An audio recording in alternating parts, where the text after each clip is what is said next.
Paano nga ba mga kadaba ginagawa ang mga ganitong content? Ang tawag ko dito mga kadaba, invisible effect. Kung gusto mong malaman, tara sa may CapCut. Ganito lang yung mga kadaba, ini-edit mga kadaba. Una mga kadaba, ang gagawin natin dito mga kadaba, tanggalin lang natin yung mga kadaba, yung sobra-sobra mga kadaba. At wag na wag niyo mga kadaba, kakalimutan mga kadaba, yung empty background niyo mga kadaba. Kailangan niyo mga kadaba para mag-reflect dun mga kadaba sa video na gagawin mo mga kadaba. So ngayon dito tayo mag-split mga kadaba. Kasi kailangan natin to i-overlay.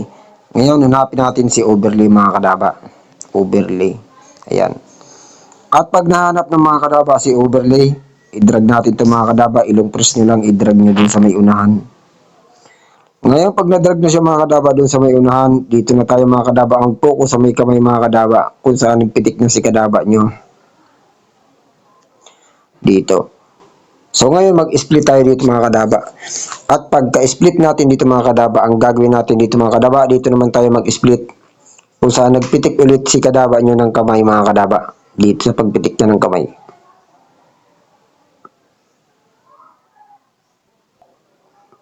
Ayan, dito. So bali dito mga kadaba, sa ganitong content mga kadaba, dapat dahan-dahan ka lang dito mga kadaba sa paggalaw-galaw ng video mo ha. Dapat medyo hindi magalaw yung paggawa mo ng mga video dito mga kadaba. So dapat kailangan maayos para maganda tingnan. So ngayon, i-duplicate natin itong video na nasa taas mga kadaba. Hanapin natin itong duplicate.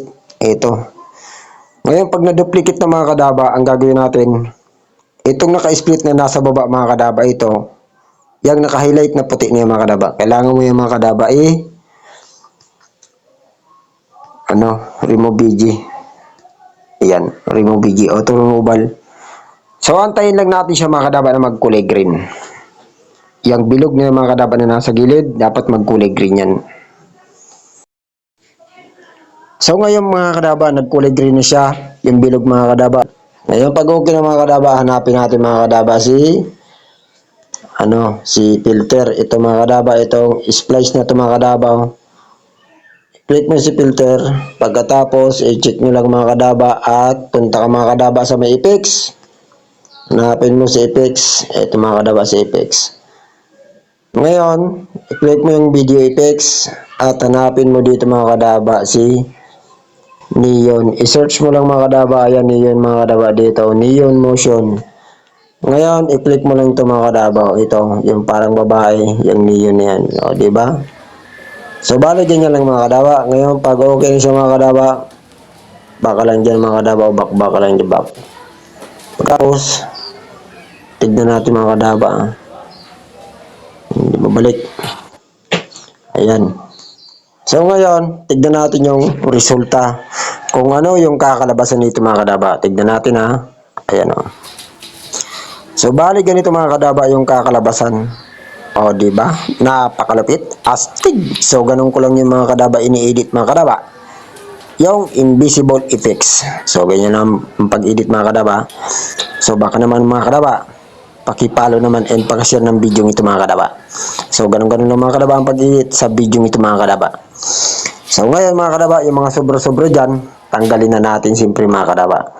So, ipaubaya ko na sa inyo mga kadaba yung mga ilalagay nyo mga kadaba na sound effects. Kaya nang bahala ng mga kadaba maglagay mga kadaba. So dito tinuturo ko lang sa inyo mga kadaba kung paano ang tamang pag-edit ng invisible effects. So ako ganun lang mga kadaba yung ginawa ko. Kailangan mo yung i-delete mga kadaba yung mga sobra-sobra. Ayun mga kadaba. Pagkatapos, yan, i-adjust mo lang mga kadaba. Ayan, pag okay na siya mga kadaba, export nyo na. At siyempre mga kadaba, ito na mga kadaba yung resulta.